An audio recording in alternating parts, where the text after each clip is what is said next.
Let's get started. Welcome back to Nick Lenz's Comic Corner, classic, less known classics. This is episode number 2249 and Doubleshot number 2143. Now I got two Marvel trades here. One that contains a series of 3 one-shots. Yes, 3 one-shots.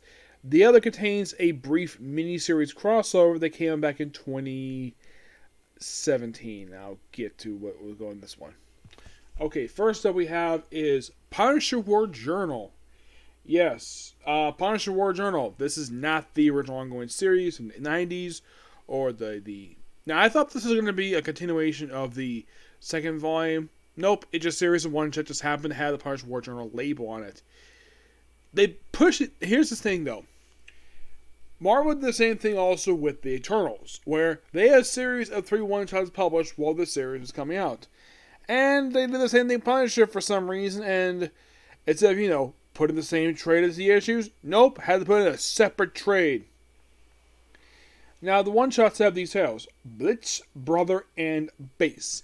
All have got the same writer, but they pretty much have all different artists. The writer is someone I've never heard of this guy before. Torunn Grobekk. The artwork for Blitz is by Lee Medina.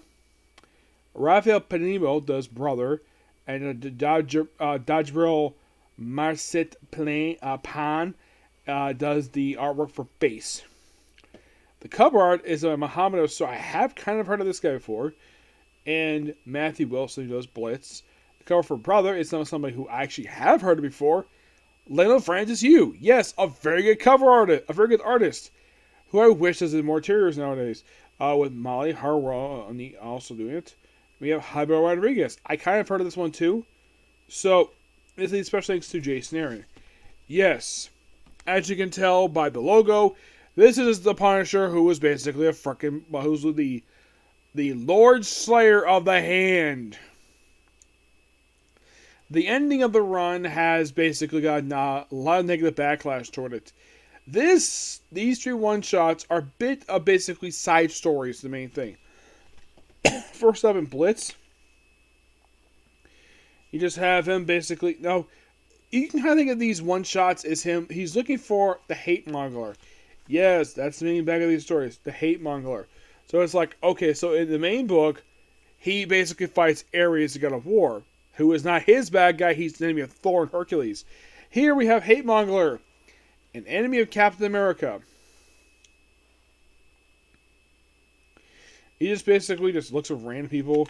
Yeah, the hate monger is, if you don't know who he is, the original was basically a clone of Hitler, but mostly put, usually whoever's a hate monger is depicted usually as a racist.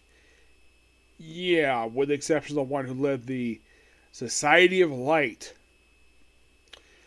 who turns out wasn't even human, he was actually bi-beast.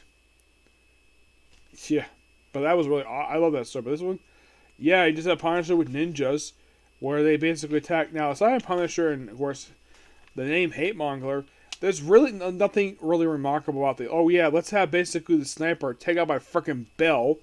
Yes, a Bell. And pretty much Punisher just killing these random thugs. And we have this guy get killed. We have this guy about to shoot the Punisher, and then basically just killed. And then we have this guy who... Now...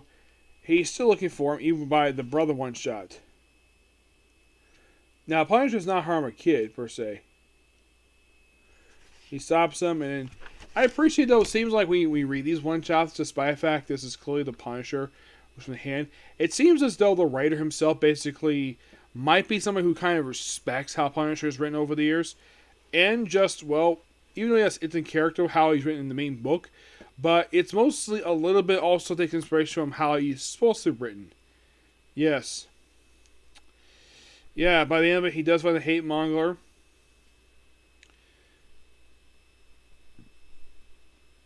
And that's it. It's an okay series of one-shots. Now, the thing is, when this logo was changed from the iconic skull logo that he's known for having to this awful thing, I have heard this was a choice of some Hollywood idiots who don't like police and they don't like the military for stupid reasons. Now, if you compare this to the main book, it seems as though Punisher is a little more in character here than he is written in the main book.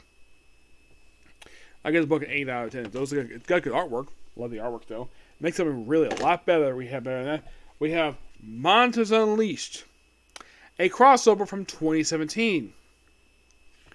You're thinking, wait, 2017?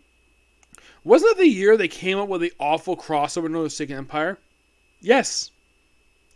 This preceded it. What? It did? Yeah, it did. It came out prior to that. It basically was a quick 5-issue miniseries that all it did was set up a short-lived ongoing. Now, was anybody asking for this ongoing series, Monsters Unleashed? No, mostly this whole thing it just introduced a brand new character who takes the identity of Kid Kaiju, who is an Inhuman. Yes, an Inhuman. And the whole thing with him is that he basically can draw stuff and become monsters. I like the whole monster aspect in here. This is really fun. And if in case you were curious who wrote this miniseries, it's Colin Bunn. You're thinking, really? Colin Bunn wrote this? Yeah. And it's actually really good. Though it features lists of Bloodstone, the Mark Way Avengers in this book, which is awesome. Now, there are also a series of one-shots that came this period of time. Yes, a series of one-shots. Yep. And you could say all this miniseries was leading to was a short-lived ongoing. Yeah. An ongoing no one asked for. Colin Bunn wrote it. It was actually pretty fun. Too bad it got canceled 10 issues, just like Contest Champions did. Yeah, it's like twice that we launched 2 really good ongoing series. We got interesting concepts. And the book gets axed 10 issues probably due to low sales. This book is actually a lot better than the Punisher book. Give this book a 9.5 out of 10. If you're curious, oh, by the way, this book not only contains the first 5 issues, also the first issue of the ongoing series. Yes, it's sort of a sneak preview. Which, that's your first trade of Monsters Unleashed. And then you have basically, I think this is the second trade. I think it's Battleground. I think it almost like the tie-ins. Excuse me. If you're curious as the art of this miniseries, this might surprise you. We have 1, 2, 3. Apparently each issue's got different artists. The first issue, it's not listed here for some reason. We have one issue done by Steve McNiven, one done by Greg Land, Len Frenchie the one issue, and Sabula Roca one issue, and the last issue is done by Adam Kubert. Yep, Adam freaking Kubert. The cover art for they actually don't list the cover artist. Oh yeah, but okay, so issue 1 is done by Steve McNiven, 2 is done by Greg Land, 3 is Len Frenchie, 4 is Sabula Roca, 5 is Adam Kubert. I don't list the cover artist here. Let's see. Front cover artist is Steve McNiven. Who does this one here? Back cover is, and this is actually Adam Kubert in the back. But yeah, this just a lot of pure fun. Love this. Give this book roughly a 9.5 out of 10. It feels basically very much like a. Now, is this basically like a drastic alteration of the Marvel comic universe? No, it's a fun mini-series that has some tie-ins to it. Basically, it's a mini crossover event prior to the awful Secret Empire, which, by the way, that happened next. And here's the strange thing, though, about this when it comes to this particular book. Did you know this was the 3rd year in a row we had a crossover star of the year? And you're thinking, really? 3rd? Yes, because in 2015, we had Black Mirror, a really good crossover that was overshadowed by Secret Wars. The very next year, we had Civil War 2. Now you might be curious though, what was the crossover preceded it? Was it some mini event? If I can get the right thing, here we go. No, that's not it.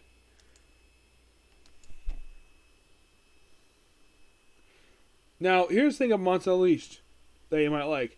There are no deaths at all the whole story. Nope.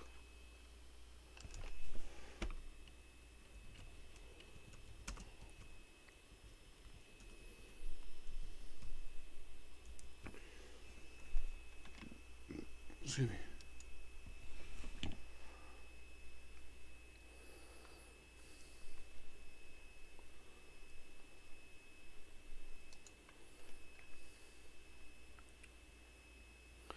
In the case of 2016, let's see. Well, 2015 also kind of concluded the Spider-Verse stuff. Oh, that's the Spider-Man stuff. Let's see. Oh, here we go.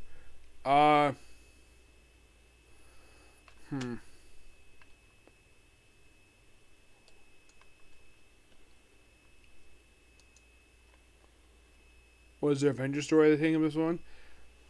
Yes. In 2016, the event that precedes Secret Wars was Avengers Standoff. Which actually is a really good story, by the way. Yep.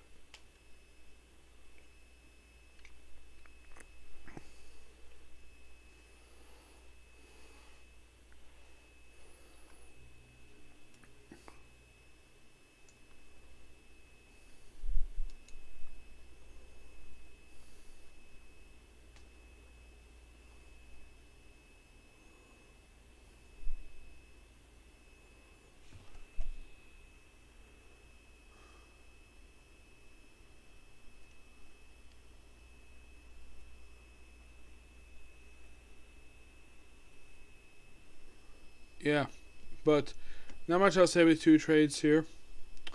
Like, one's good, one's okay. Okay, so that's it, sick of you. I might not have time to do another video tonight. I'll probably do one tomorrow. Probably be Dr. Stone. Okay, next video. Bye.